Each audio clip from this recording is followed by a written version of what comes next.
Okay, the rear lights on your bike should be pretty easy.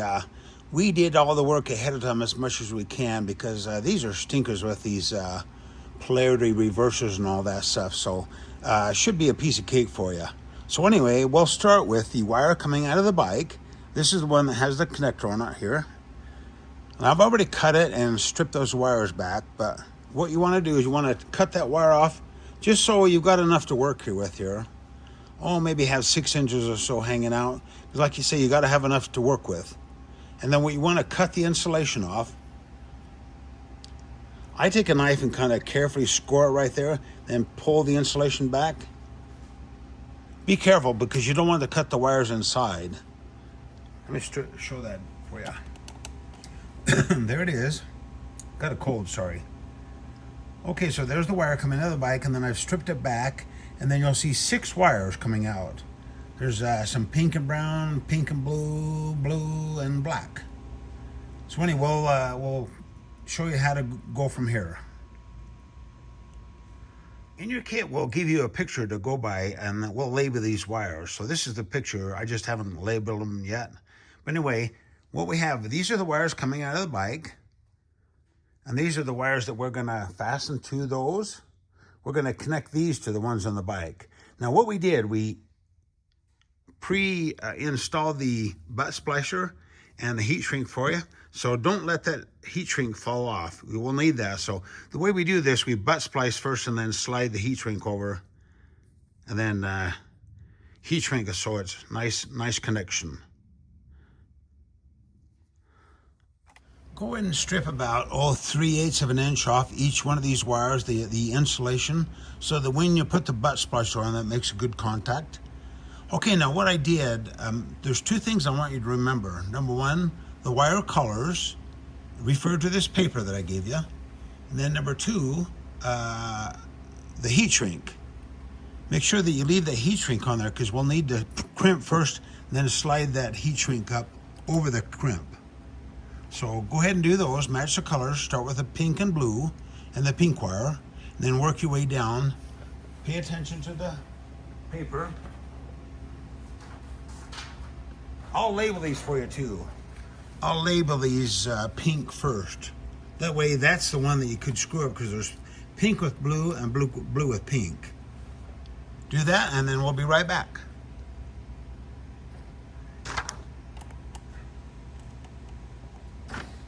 Now, I've done a ton of heat shrink before, so it's kind of important that you do it the right way. So what we want to do, we want to do one wire at a time and keep these wires away from the heat because what will happen is if the heat hits these, then that'll heat shrink them in the wrong spot. So make sure you just do one at a time and then slide the heat shrink over the butt splicer. And then look down each end, make sure that the butt splicer isn't too close to the end of the heat shrink. You want to be equal amounts on both sides. And go ahead and use your heat gun. Like I say, stay away from these. I kind of twist the wire as I go.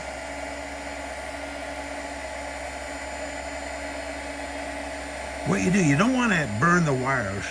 This heat shrink has adhesive in it. So when you get finished, you'll see the adhesive seeping out the ends.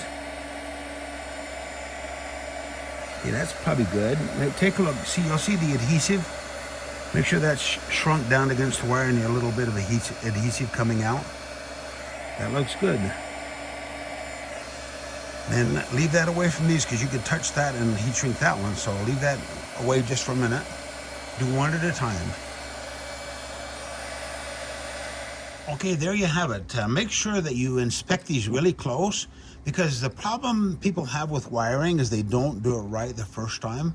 So if you do this correctly the first time, your lights will go forever. I mean, you won't have problems. So anyway, look at each end, make sure that's shrunk down and you see the adhesive oozing out a little bit. We got them done. Let's continue on. Now let's go ahead and mount the lights to the bike. Okay, this is the tail light, and it has the light at the bottom.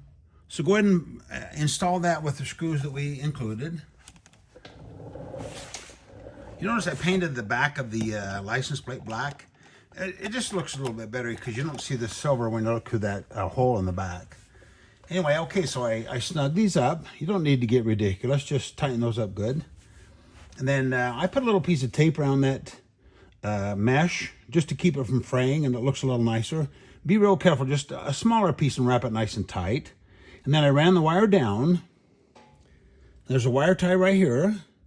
There's a wire tie right here. So you wire tie that to there, and it runs down underneath the swing arm.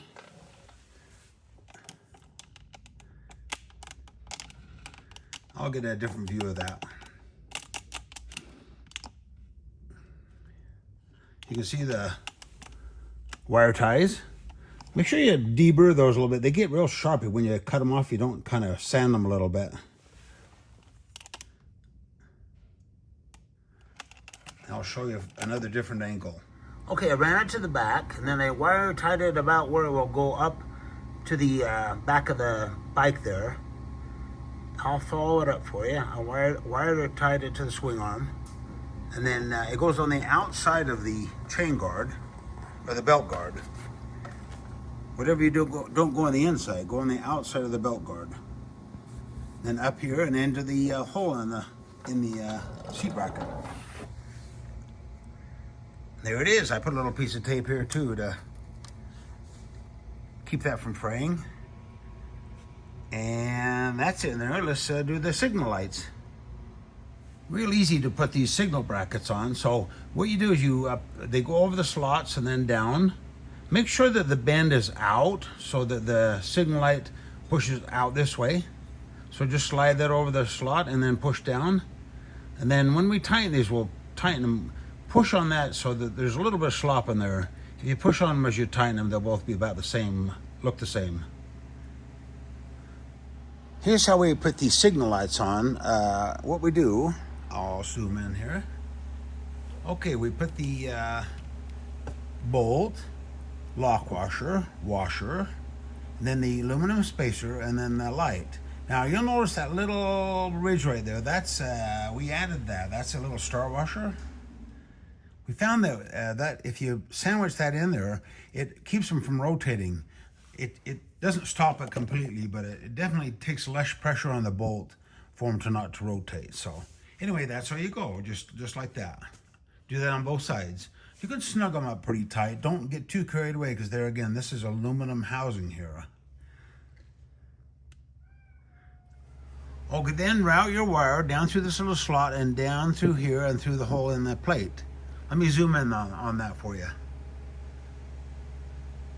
You notice it lays in that slot, and then we have a wire tie, 2 wire tie holes right there.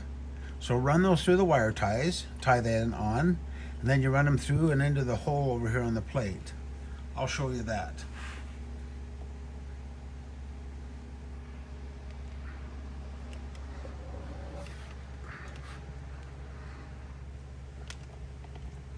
There's the wire ties. Then they run the wire up through that hole in the plate, right there.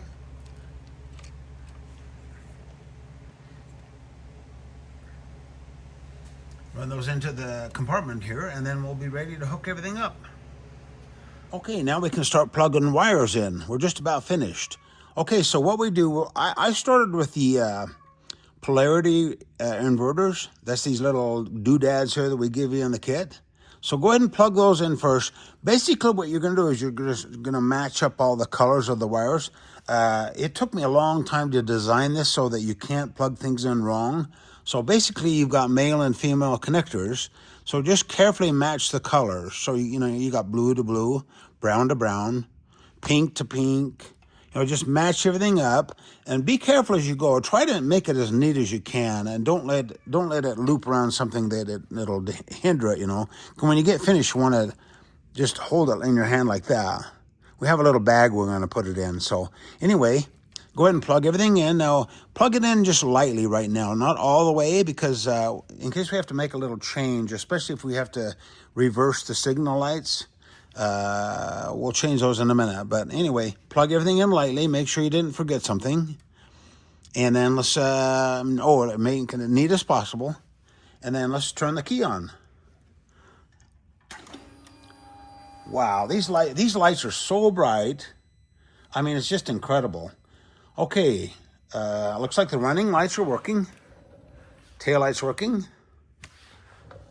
Left signal. Perfect. Right signal. Perfect. Tail light and brake light.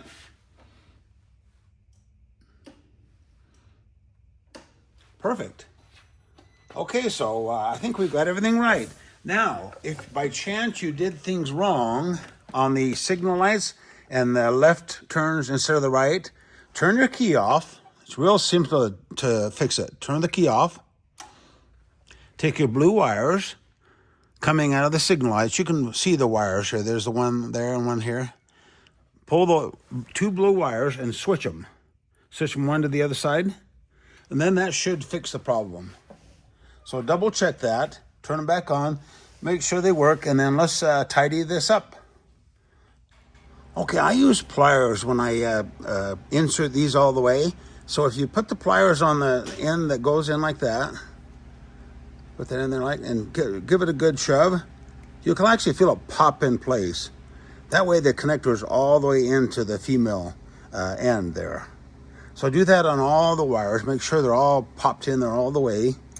You don't want to leave one loose. It might come out and then you wouldn't have lights. So double check that real close. And then we give these cool bags. So go ahead and just squeeze that together, all that bundle of wires, and slip the bag over it, tie it. What it is, it just kind of makes it neat and tidy in there. And then if you have to change your battery or something, you just put it out of the way. Kind of keeps all the wires in one place. We'll give you a couple of extra of these bags too. They're just cotton and they breathe well, so they shouldn't cause a problem with condensation or anything. Just keep everything nice and neat and tidy there. I think we're good to go. Gosh, we can put our seat on and go for a spin.